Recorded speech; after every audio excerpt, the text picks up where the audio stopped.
ሰዎች የእግዚአብሔር ሰው መሆን ሲጀምሩ ወይም ሃይማኖተኛ መሆን እፈልጋለሁ ማለት ሲጀምሩ ሰይጣን የሚታገላቸው ገንዘባቸው ላይ በመታገል ነው። ሁልጊዜ እንዳይሳካላቸው ማድረግ ነው። ማጉደል፣ ሲነግዱ ማክሰር፣ ሲማሩ ማክሰር፣ ሲሾሙ ማክሰር፣ በቃ ሁሉም ነገር ሲያበድሩ እንዲከዱ ማድረግ። ሰይጣን ገንዘብ ላይ ይፈትናቸዋል። ቆይ ያላመኑ ሰዎች ትንሽ እየነገዱ ይሳካላቸዋል። እኔ ጭራሽ ስጸልይስ ባሰኝ እንድንል ማለት ነው። ስለዚህ ሰይጣን የሚያደርገው ትልቁ ተንኮል ምንድነው? ገንዘባችን ላይ ትግል ይገጥማል። ኢዮብን የታገለው በገንዘቡ ነው። በገንዘቡ ታገለው። ገንዘቡን ጨርሶ ሲያበቃ ኢዮብ ምን አለ? እግዚአብሔር ይመስገን። አባቶቻችን በትውፊት እንደሚናገሩት ሰይጣን ማለዳ ሄዶ አስተዛዛኝ መስሎ ኢዮብ ደህና አደርክ አለው። እግዚአብሔር ይመስገን። አሁንም ገንዘብህን ጨርሶብህ እግዚአብሔር ይመስገን ትላለህ? እንዲህ አለው። ገንዘቤን እኔ የፈጠርኩት እንዴ?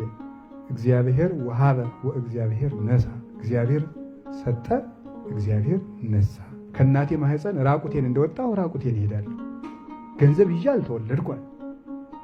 አንድ ቀጠለና ገንዘቡ የታል የሰደበኝ ብሎታል። ሰይጣን ምን አለ?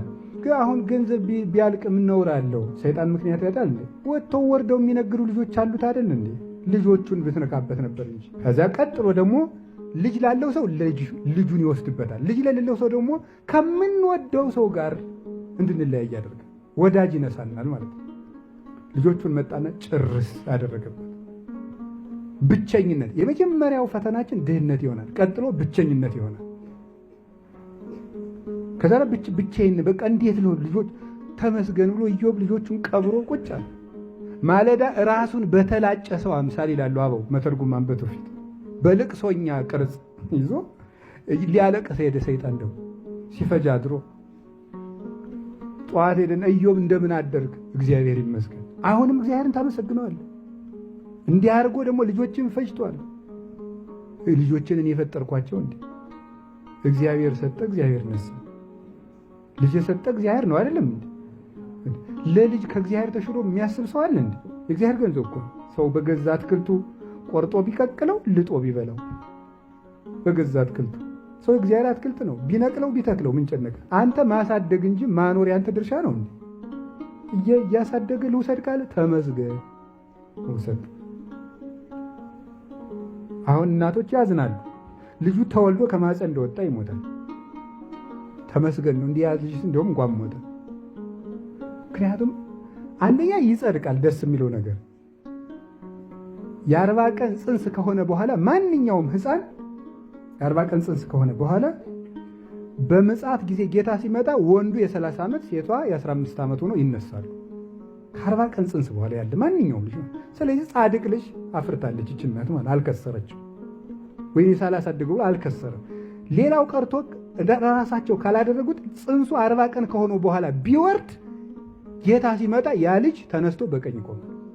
ሰው ነው። ስለዚህ አልከሰረችም ማለት ነው። እቺ ሰው ይህን ማሰብ ይገባል። እግዚአብሔር በዚህ ሁሉ ነው ማመስገን። እግዚአብሔር ይመስገን፣ እግዚአብሔር ይመስገን ሲል ኢዮብ አሁንም ታመሰግነዋል። ልጆቹ የታል የሰደበኝ እንዴ? ልጆቹ ቢሞቱ ጉልበቱ አለ አይደል እንዴ? ወጥቶ ወርዶ ይሰራ ይላል። በል እንግዲህ አካሉን ነፍሱ እንዳትነካ አድርጋ አካሉን አቁስለዋል። የውስጡን አካል ወደ ውጭ ገልብቶ በቁስል ንድድ አደረገው። ከዚያ በኋላ ቀጥሎ እንደሚያደርገን ጤና መንሳት ነው። አያችሁ እንዴት እያደረገ እንዴት ደረሰ? ከቅርንጫፍ ጀምሮ ግንዱ ላይ ደረሰ ማለት ነው። ገንዘብ ቅርንጫፍ ነው። ወዳጅ ደግሞ እሱን ያደረገና መጨረሻ ላይ ራሱ ላይ መጣ። አሁን ነው ችግሩ። ከዛ ራሱ ላይ ሲሆን እግዚአብሔር ይመስገን መጨረሻ ላይ ቁስሉ እየጨመረ ሲመጣ ሚስቱም ጠላቸው። ቅዱስ ዳዊት እንደዚህ ነው ኢትህድገኒ እግዚኦ በመዋዕለ ርእሴ፣ አቤቱ በእርጅና የወራት አትተወኝ ያለ። ኃይሌ ሲተወኝ አትተወኝ። ኃይሌ ሲተወኝ ያለው ጉልበት፣ ዕውቀት፣ ገንዘብ፣ መልክ፣ ኃይል ናቸው። እነዚህ ሲያሉ የሚያከብር አይጠፋም። ይጠፋል? አይጠፋም። እነዚህ ሳሉ፣ እነዚህ ሲጠፉ ግን ምንም የለም። የሚቀረው ዛዳ የሞጨሞጫ ዓይን፣ የለተተም አንደበት፣ የጎበጠ ወገብ ነው። የዚያን ጊዜ ማንም ቀና ብሎ አያይም። የሚቀረን እግዚአብሔር ብቻ ነው። በጉልብዝና ወራት እግዚአብሔርን አስብ ማለት ይሄ ነው። በጉብዝና ስላሰብከው ስታረጅ ደግሞ ማን ያስብሃል? እሱ ያስብሃል ማለት ነው። ስለዚህ አሁን ጥሪት ነው፣ ንግድ ነው በጉብዝና ወራት እግዚአብሔር ማስብ እና ስለዚህ ወዳጅ ተወችው ሳለ ወዳጅ ብዙ ነው። እኔ በጣም ይሄንን ብዙ ጊዜ ደጋግሜ ያስተዋልኩት ነገር ነው። በህይወቴ ነው ያስተዋልኩት። አሁን በህይወት አንተ መቼ አርጅተህ ነው እንዳትባረን ያላረጀው። ግን አንድ ምሳሌ ልንገራችሁ። አሁን ዛሬ ጳጳሳት ሲመጡ በከተማ ወይም በዚህ ለመሳለም ሰው ሰልፍ ነው አይደል? አይታችሁ አታዩ?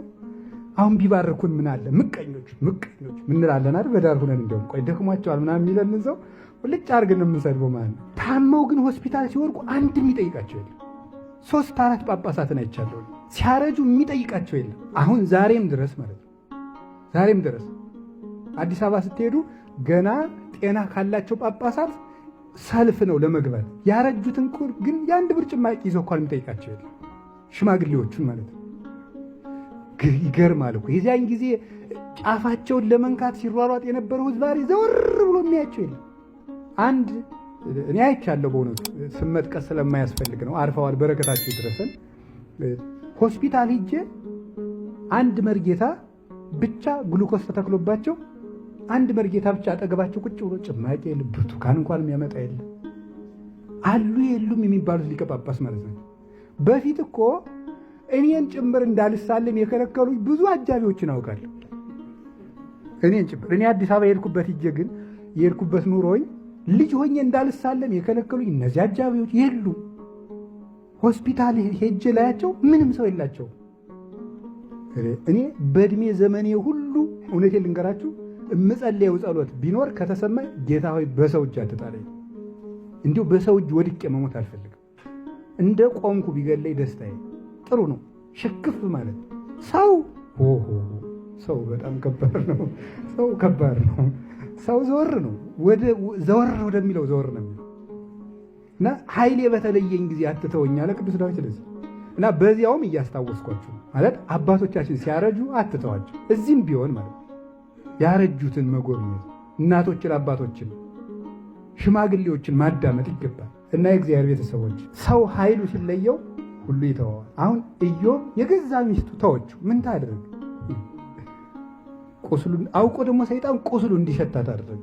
ምንጊዜም ከምንጦራቸው፣ ከምናስታምማቸው፣ ከምንንከባከባቸው ሰዎች የሚያስጸይፍ ነገር እንዲገጥመን ያደርጋል ሰይጣን። አንዱ ፈተና ይሄ ነው። ዋጋ የምናገኝበት ነገር ውስጥ የሚያስጸይፈን ነገር እንዲወጣ ያደርጋል። ከዚያ በኋላ ሰይጣን ምን አደረገ? አንድ ቀን ጎልማሳ መስሎ በትውፊት ነው የሚተረከው። በጎ ጎልማሳ መስሎ አንቺ እንዲያው ምን ትጸኚ እዚህ እያንጠፈጠፍሽ የምትኖሪ ደህና ጎልማሳ አግብተሻት እሱስ የድሉን አይኖር? እንደዚህ ያለ መካሪ ያለ አይደለም። ቤተሰብ ራሱ አሉ። አሁን ልጆቻቸውን ባሏ ሲታመም ጥለሽ ውጪ እድልሽን አግቢ፣ እድልሽ ሊጠም ነው የእሱ ቢጠም እንግዲህ ምን ታደርጊ 10 ዓመት ለፋሽ የሚል ሰዋል። ተው ጎበዝ፣ ነውር ነው። የተፋታች ዕለት ማታ ሙታ ብታደርስ ነው ጸጸት አይደለም? ነውር እኮ ታዲያ ኢዮብ ቀለበት ሰጥቷት ነበረ። ቀለበቱን ሰጥቶ አባረራት። ማስረዘም ስላልፈለግኩ ነው። ሰይጣንን አባረረው። ይችን ቀለበት ያዥና ሂጂ ለጌታ ደሪ አላት። እሷ ጥራው ስትሄድ